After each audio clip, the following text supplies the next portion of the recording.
Students है, कल exam है बिजनेस इकोनॉमिक्स एंड इन्वायरमेंट, उसका एमसीक्यू कुछ जो अभी देने वाले हैं और कुछ ट्रांसलेट करके जो है वो पीडीएफ अपलोड कर देंगे, ठीक है।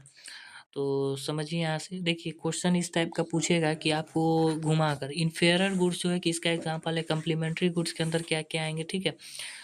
तो ये जो है एक नज़र इस पे भी डालते हैं, चलते हैं। The definition in commercial economic for analysis of business situation economic thought procedure is used is given by, ये जो स्टेटमेंट है दिए हैं कौन, तो मैकनियर व मैरियम जी ने। The author of economic theory of operation analysis के जो लेखक है वो कौन है, तो हमारा ऑप्शन नंबर सॉरी सी सही होगा, बामोल।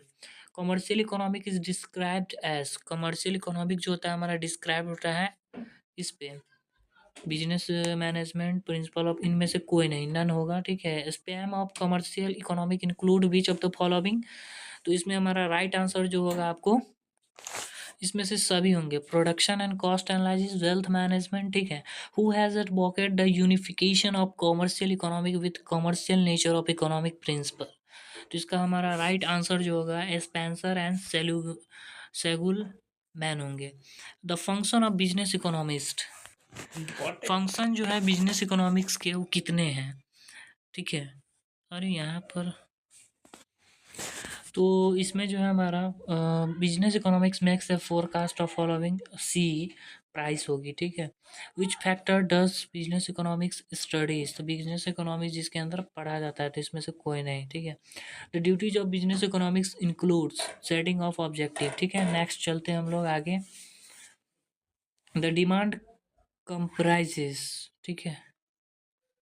यहाँ देखिए, the demand comprises effective desire for a commodity means to fulfil the desire readiness to buy the commodity all of this, तो इसका राइट आंसर हमारा ऑल ऑफ दिस होगा, देख सकते हो। The relationship between the commodity demanded and its price is, इसका right answer जो होगा हमारा इनवर्स होगा, ठीक है। Bad ball is the example, और बैड बॉल किसका एग्जाम्पल है, तो ये ज्वाइंट डिमांड का। The relationship between the quantity supplied and its price is, इसका राइट आंसर हमारा डायरेक्ट होगा। चलो नेक्स्ट आगे बढ़ते हैं। इलास्टिसिटी ऑफ डिमांड, यहाँ पर हमारा है इलास्टिसिटी ऑफ डिमांड, ठीक है। तो किसके प्रोपोर्शनेट होता है हमारा, ठीक है।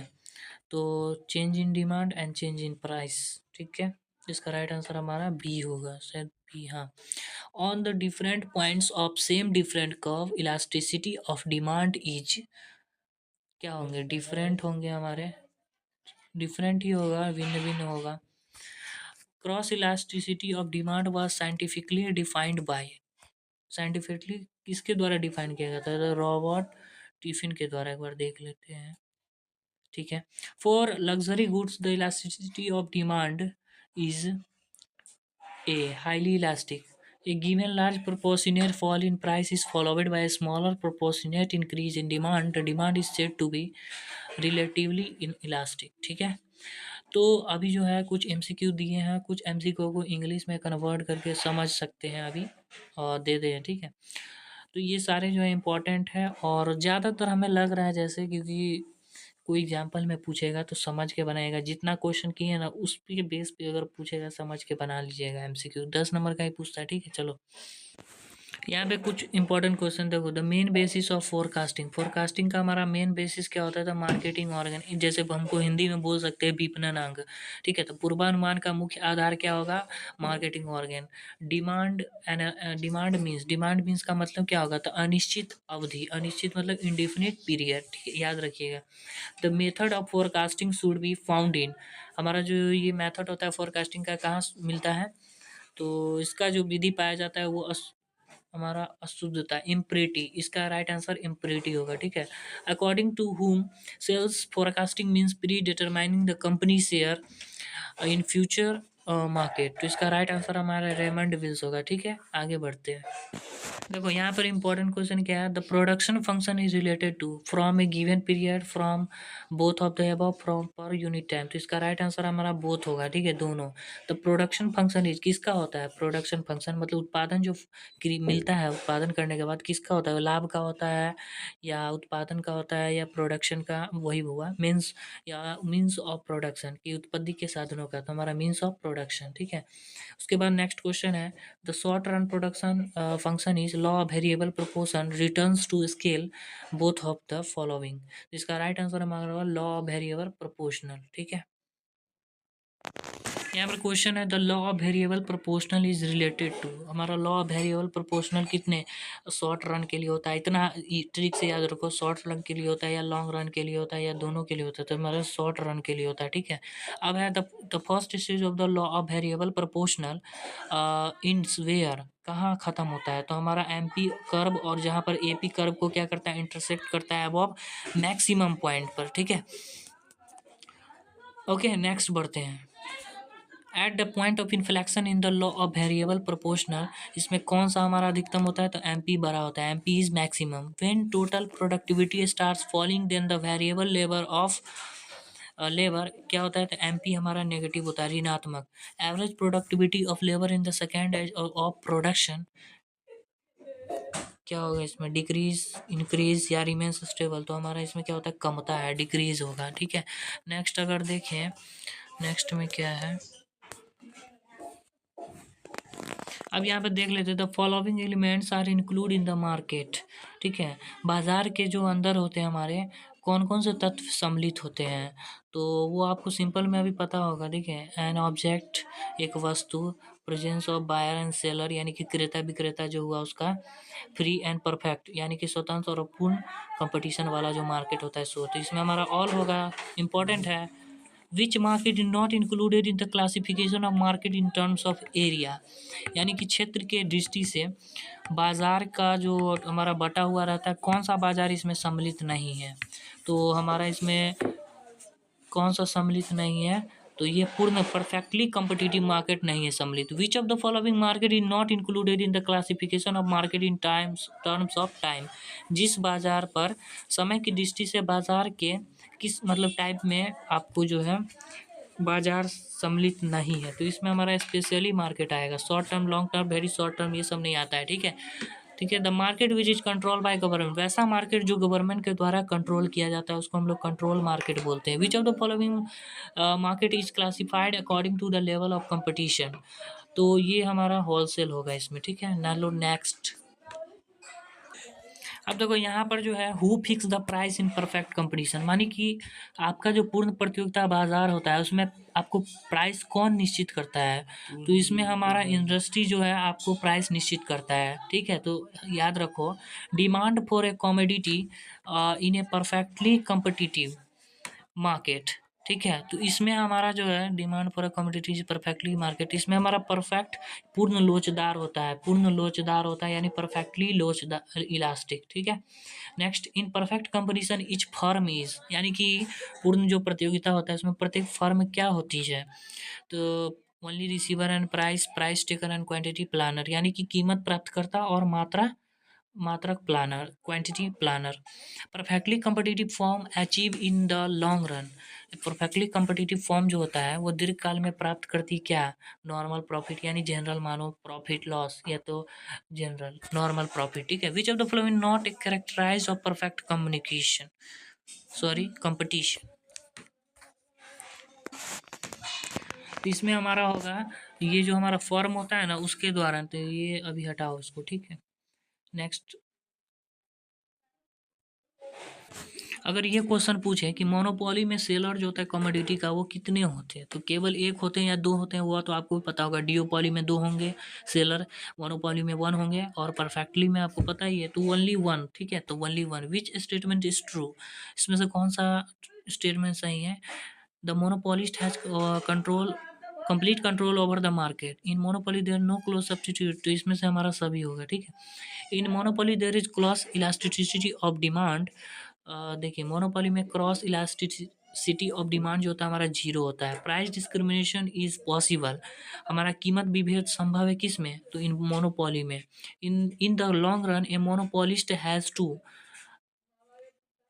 यानी कि always get normal profit, there is always abnormal profit, there can be both loss, यानी कि आपका जो लंबा समय रहेगा उसमें एक अधिकारी को क्या होता है, ऑलवेज एबनॉर्मल, मतलब उसमें है ना उसको मतलब लाभ होता ही रहता है, क्योंकि एक ही सेलर होता है, बहुत सारा हमारा लेने वाला होता है, बेचने वाला तो एक ही है ना, तो हमारा हमेशा उसको लाभ ही होता है, तो हमारा ये होगा, ठीक है।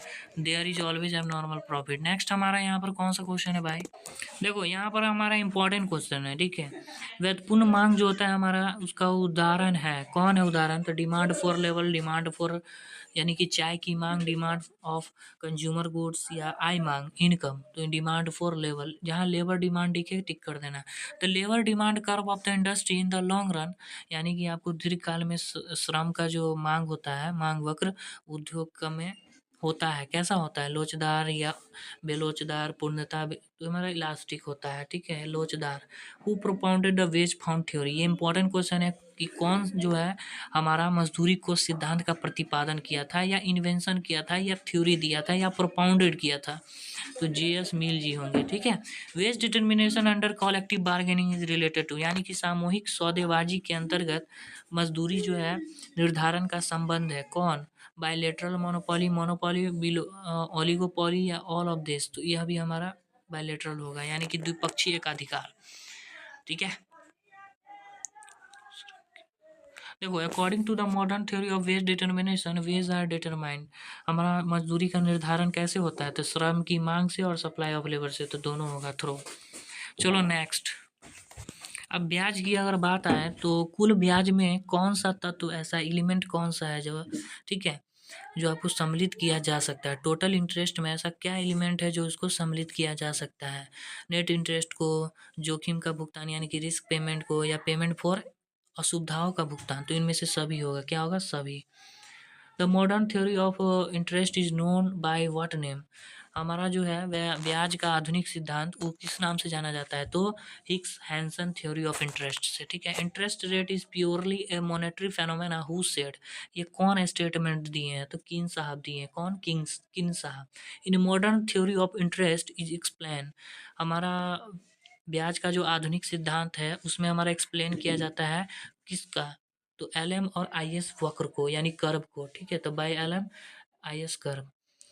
अब तरलता जार का जो हमारा एक तरीके से क्या है आइडिया है, वो रिलेट किससे करता है, from the modern theory of interest, from the classical theory of, newly stabilise theory of, from the liquidity, हाँ देखो liquidity preference principle of interest, ये वाला जो है हम दिए हुए क्वेश्चन लिक्विडिटी प्रेफरेंस वाला, तो ये आपको होगा, ठीक है, ध्यान दीजिएगा। अब ना आगे चलते हैं आगे, देखो अब जो है यहाँ पर आपको, यहाँ पर है व्हाट इज़ ट्रू, इसमें से ट्रू कौन है, तो ये आपको फॉर्मूला दिमाग में रखना होगा। तो जहाँ पर हमको आए, यहाँ पर है ना ये एन एन पी बराबर जी एन पी माइनस क्या होगा, घिसावट, ठीक है, यानी कि डिप्रिशिएशन, यहाँ पर डेप्रिशिएशन होगा, डेप्रिशिएशन होगा। इसमें से कौन सा ट्रू है, तो एन एन पी बराबर जी एन पी, ये वाला ट्रू है, एन एन पी माइनस जी एन पी बरा सॉरी एन एन पी बराबर जी एन पी माइनस डेप्रिशिएशन, ठीक है, एन एन पी बराबर जी एन पी माइनस डेप्रिशिएशन, ये सही है, okay.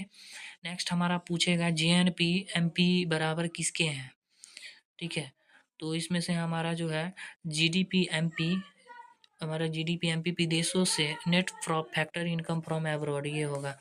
N N P M P बराबर है किसके, तो G N P M P minus depreciation से, तो ये याद रखना है, ठीक है। नेक्स्ट देखे तो ये क्वेश्चन है एक इम्पॉर्टेंट क्वेश्चन, इसको देख लेते हैं। कह रहा है when the Paul economy is integrated with the world economy it is called, जब घरेलू अर्थव्यवस्था को विश्व अर्थव्यवस्था से सम्मिलित किया जाता है तभी से हमें ग्लोबलाइजेशन बोलते हैं।